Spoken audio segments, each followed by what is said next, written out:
do this work, and that's why I rock with Girls Who Brunch. Give another round of applause, y'all.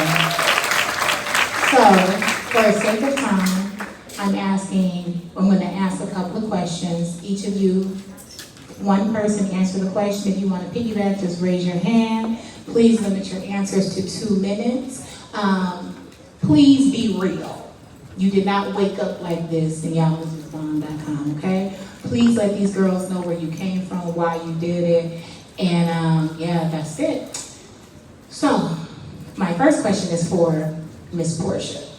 So, I met this young lady. I was introduced to her by one of her good girlfriends. And Portia's story, can I tell them your story? Portia was incarcerated. And Portia came out, and she, I write books. I help a lot of people publish books in jail, right? And a lot of them go and they got this thing saying they're gonna change, they're gonna take care of these people, they're gonna do all these things. But you legit have been showing out. She brought how many girls? 20 girls in from DC? I brought 6 girls and 4 staff. 6 girls and 4 staff. She flew them into DC. She brought them from DC. When we did the movie premiere Black Girls Rock, she brought 20 girls in. She brought girls to Philly. She works with these girls. She gets funding for you guys. She has put her money where her mouth is, and that is why I love you.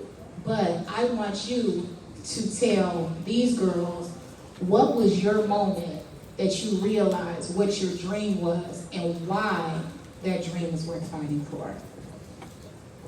Okay, so I didn't know my dream, and it actually took me to be incarcerated to figure out what my dream was. I always work with youth. I always been a counselor, anything with the youth. I worked at a daycare, all of that good stuff with kids. I always worked around kids. And then once I got incarcerated, they just used to put all the young girls in the cell with me. I'm like, why they keep putting these girls in here? I don't want these girls in here. They junky, they messy, they don't clean themselves properly. It was a mess. But my purpose was to help them. And I realized that when I was there, that's what I'm supposed to be doing. So when I came home, I got a job with BYS as a credible messenger, working with high-risk, at-risk youth that experience incarceration or just having trouble in their community. So I was their mentor. I'm still their mentor. So that's what I do. I mentor young girls. I help them, to become the best that they can become. Thank you guys. Give her a round of applause. Does anybody want to piggyback on that, on what their dream was, or we can go to the next question? You want to piggyback on that? Sure. I was a lonely child. I was very awkward when I was a young girl. Always in grade school, even high school. I was that child that ate lunch in the bathroom, y'all. And so it was hard for me to connect with children my age for a number of different reasons. But I found joy in my stories.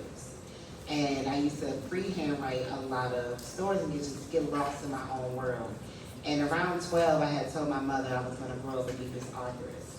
Being a storyteller, for me, it made me feel alive. I also had control over the narrative because life sometimes throws you these curveballs that you cannot control, and that's going to always be the case. And I'm 37 now, y'all.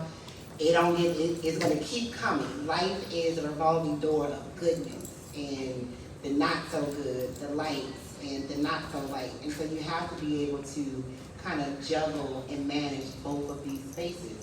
And I think a lot of my beginnings in life being antisocial, being caught up in my stories and saying out loud that this is what I'm going to do because it made me feel alive. I think a part of that, speaking it and actually saying it, helped manifest my reality, which is I ultimately became a full-time writer by the time I was 23.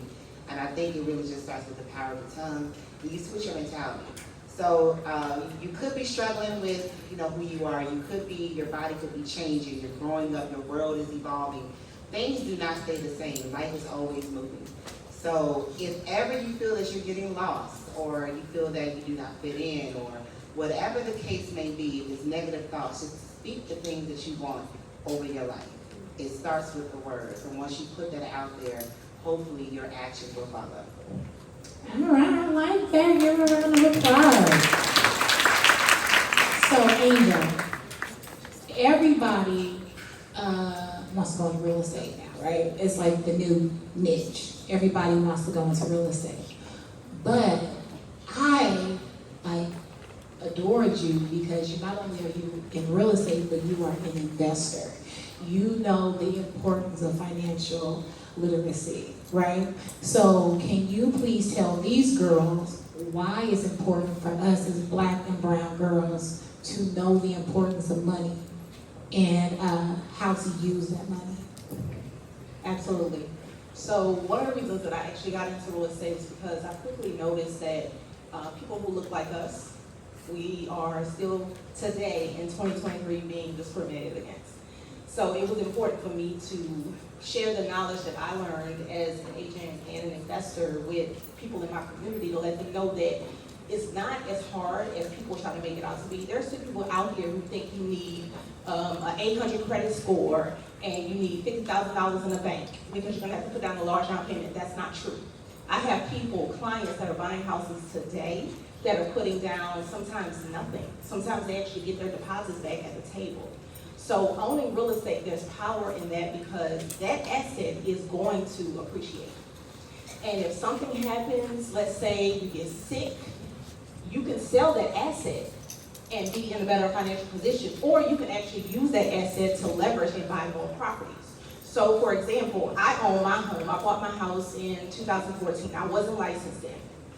If I knew back then what I know now, I would have purchased a multifamily because that property would have allowed me to live in one of the units and have 3 other doors paying for my mortgage. So I would have lived there for free. However, because I purchased a single family home, I can still leverage my property. My home today, I'll be honest with you and keep it real. I think I owe about $150,000. My house is worth $300,000. I can go to the bank and say, I have this asset worth this. I want you to give me 70%. I can then take that, put down a large down payment and buy not only one, but 2 properties. So I actually I have about 7 doors currently. And it's so powerful that these properties are appreciating value every day and the tenants are essentially paying for it. And I actually take the time to encourage my tenants to become homeowners. I don't want them to be my tenants forever. I try to help them get their credit together and let them know that although you're living here in my duplex today, you can one day buy your own.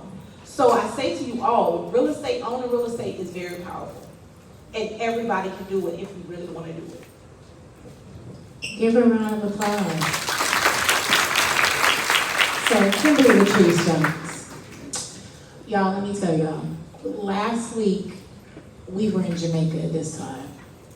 We were on a beautiful island in Jamaica. They flew us out, y'all. And we were guest speakers for an event. And Kimberly, you said something that was very powerful that I've been waiting. I had put it in my pocket for today to come back to. Writing was a dream of yours, right? But please tell these girls, being somebody who has a quote-unquote disability, how did you make your dream worth fighting for with your disability? Well, I have ADHD and I'm on the autism spectrum. And so, like Tamika said earlier, that makes you very lonely as a child because you're different and you respond to things different and you process information faster than most, but different, right? And so, fortunately for me, my mother came from that era where she didn't want me to be a label. So when I was in school and they just kept saying she's bad, she won't sit still, she don't pay attention, she aced a test but then won't turn in any homework. You know what I mean? Like, right. And that kind of thing. And so they wanted to put me in special ed classes. I'm 47 years old. You know what I thought about that with Kevin Hart. You know, I'm 47 years old, so you're talking about them trying to give me this diagnosis in the 80s. And the way that kids with learning disabilities were handled in the 80s is very different than how those kids are handled now. You know, you kind of would just like put in a room with another bunch of kids, and y'all all got different learning disabilities, but they think they're gonna even teach all of these learning disabilities the same way. And so my mother just didn't want that for me, so she just made a conscious decision that I'm gonna be in regular classes and I'm gonna have to thug it out. You know what I mean? And it just taught me really how to have like tough skin and how to find my own way and how to find my light even in the darkness. And in writing, what I've been able to do with that is express what it's like to have learning disabilities and to create my own systems that keep me on track and be able to share that with other people who have the same learning disabilities. And also it gives me an opportunity when I walk in spaces like this, when I do school visits and things like that, I start with that. I let them know up front, you know, what I call it living with, what I live with. And so I'm hoping that it inspires other kids living with learning disabilities to know there's no limit on what you can do. The only limitations that you have are yourself. Because the narrative that gets played over and over and over again in your head is not really the one on social media, not even one that your parents give you or your peers give you. It's the narrative that you have in your head, because that's the voice that you hear the most. And so if you redirect the narrative about yourself in your head, I decided very early on that being autistic and having ADHD was a superpower. I'm like, it's unfortunate that everybody else's brain doesn't move this fast. I feel sorry for those people. So, you know, I decided that it was my superpower and I was gonna put it to my benefit, and I try to make sure that kids who live with the things that I live with feel the same way. Give her a round of applause. So, Tamika Newhouse,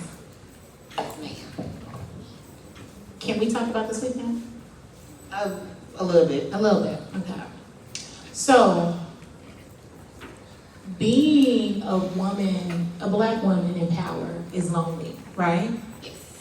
But being a black woman in power, you get people that attack you, black, white, whatever, but you are attacked because you are a force that's worth being threatened at. And so when you have attacks coming at you, right? How do you keep your head up and keep your dream going and know that it's worth fighting for? That's a good question. So I'm actively going through something. Well, Kimberly and I are actively going through something publicly right now. And it doesn't feel good. My feelings is hurts because a lot of the work that I do is out of passion and not for profit. And it's hard sometimes to turn your passion into profit. So I became very strategic with how I can make experiences and things happen for writers without having to hurt my own pockets, because that's what I used to do. I used to pay for stuff out of my own pocket. And sometimes the things that people that don't really know you personally, they can create a narrative about you and they can just say whatever. You can't really control what people say. How I'm able to deal with the negative spaces of being a leader and being a dreamer that's actively manifesting dreams is I know who I am. I'm really my favorite person. I am my best friend. I enjoy spending time with myself. And can't nobody actually tell me anything about me and I sit here and be like, ooh, that's what you think of me? It doesn't affect me. I know that I am chosen for a lot of things. I know that my purpose in life actually aligns with other people's purpose. I'm supposed to open doors and lead the way and help others, all those beautiful things. But it does come sometimes at the cost of your own happiness and your own peace and your own time. So I would highly suggest ladies and young girls that are dreaming, you have these big visions, doing the steps and understanding the steps, those are technical things. You can really kind of figure it out, Google it or do the research and make those dreams manifest, become tangible things. But do not neglect the mental aspect of it in your spirit. You have to make sure that you are pouring into yourself mentally, spiritually, and emotionally, whether it's spending time with yourself, discovering your self-care measures that help you smile and feel whole and free on the inside. Remember the things that you enjoyed doing as a child, because those things always need to be catered and loved on, like always love on the child in you. And be confident in who you are. Don't let anybody change or alter the narrative that you know is true. Like, just be who you are, stand in that, and when people want to use words to shut you down, it is up to you if it's going to be true or not. You hold that power, so that's ultimately what I do. And I just stay focused on the focus and keep it moving. Give her a round of applause. Okay, so this last question I have for you is for all of you guys. I need you to stand up. So, from right to left, I want each of you guys to say from that direction. Okay. So, I want each of you guys to tell what advice would you give your 12-year-old self? Wow. Gotta think about that one for a second. To hold your head high no matter what. And like you said, have that confidence. When I was 12 years old, I was not confident. I didn't believe in myself. If I could talk to my 12-year-old self today, I would look her in the eye and say, you're gonna do everything you ever wanted to do. Just stay the course. Stay confident, don't let anybody, because people will try to deter you from your dreams. Whether that's fear, whatever the case may be, don't listen to them. If you have a goal and a vision, go all in, give it 1,000%, and don't let anybody stop you.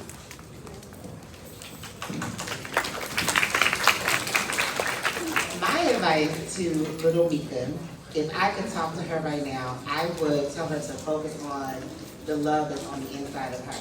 She used to try to find sources of happiness and affection through other people. And through that, she loved or merged friendships with the wrong people. So until you are ultimately happy and fully confident on the inside, stay true to that. Focus on yourself. Don't be trying to get boyfriends and girlfriends and trying to find your best friends. You want to be a part of this clique. You want to be cool. You want to be liked. Who cares? Do you like yourself? When you look in the mirror and you look at your reflection, do you smile? Do you hype yourself up? Do you like what you see? If you do not, what are the things that you would like to change emotionally, physically, spiritually? And just know that you are really unique. There are billions of people on this planet. And I want you guys to process that a little bit. There are billions of people on the planet, but how many of them are you?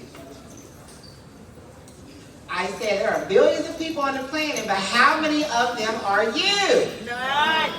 Not one. You exist. Like, oh, hello, we looking at those? No. It's one of y'all on this planet out of all of these billions of people. How that is magnificent. Like, that is something valuable. It cannot be replicated at all, and you have to understand the value of that. When it's just you want to make sure that you treat that asset in the best way that you possibly can, and love on that asset the best way that you possibly can. So just remember that you are one in a billion.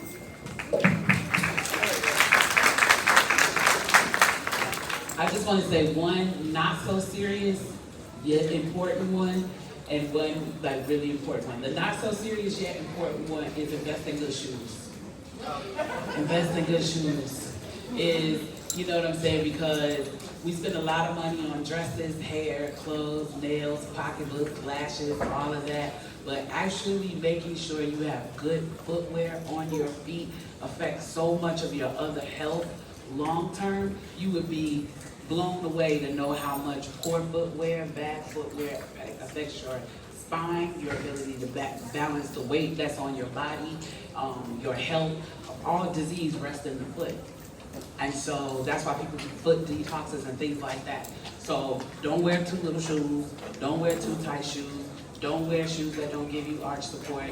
It can have bad results long term as you get older. So that's my not so serious one. That still is something I wish people would tell young people, buy good shoes.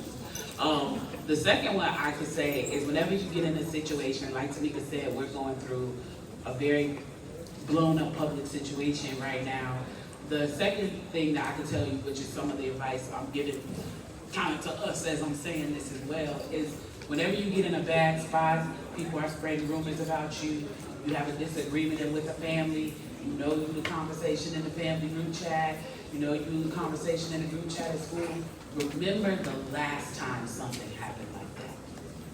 And the reason you should remember the last time something that happened like that, because you should remember how you got over. You should remember how long it went on before it dissipated. You should remember how not until this moment where you had to think about it again, how now at this place in your life, you ain't even thinking about it no more. It's not even affecting you anymore. So when you get in those situations, remind yourself of the last time you was in that situation and say, you know what? Yeah, today is a rough day, and tomorrow might be a rough day, and this might turn out to be a rough week or a rough month as a result of this. But in due time, 6 months from now, 8 months from now, 9 months from now, a year from now, this won't even be a part of my conversation. It won't even be a part of my thought process. I won't even be worried about this. People will have forgotten about it and moved on to something else. And so remember that in that moment so that you know for yourself, your life is not changed by it. It's a lesson in it for you, but you're going to get on the other side of it just like you did every other struggle you did in life.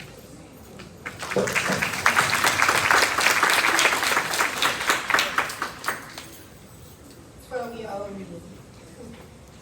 Girl, leave them boys alone. I don't know why I was so fascinated by these guys at such an early age. I don't know why. It's a long story behind that we don't have all day to do that. But leave them boys alone. Be strong. Be confident.